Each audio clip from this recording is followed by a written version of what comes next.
كارثة وقع في الكاف بسبب المغرب.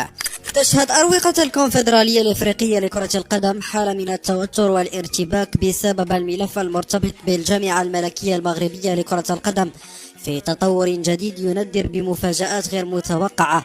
فقد قررت لجنة الاستئناف التابعة للكاف تأجيل البت في استئناف الجامعة المغربية إلى ما بعد الاجتماع الحاسم للجنة التنفيذية المرتقب عقده يوم الجمعة المقبل، وهو قرار فتح الباب أمام الكثير من التأويلات والتساؤلات.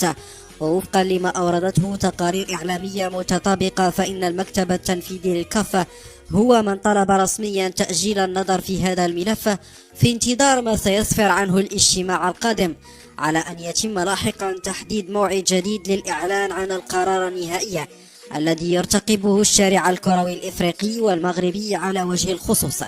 مصادر مطلعة كشفت أن هذا التأجيل لم يكن عاديا، بل جاء في ظل خلافات حادة داخل المكتب التنفيذي للكافة.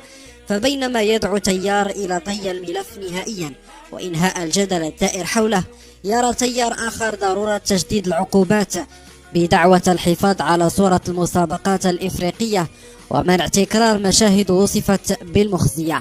وتزداد أهمية هذا الملف مع اقتراب الاستحقاقات القارية الكبرى، ما يجعل مخرجات اجتماع اللجنة التنفيذية محط أنظار الجميع.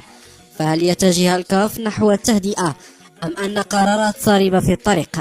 الأيام القليلة المقبلة وحدها كفيلة بكشف الحقيقة كاملة.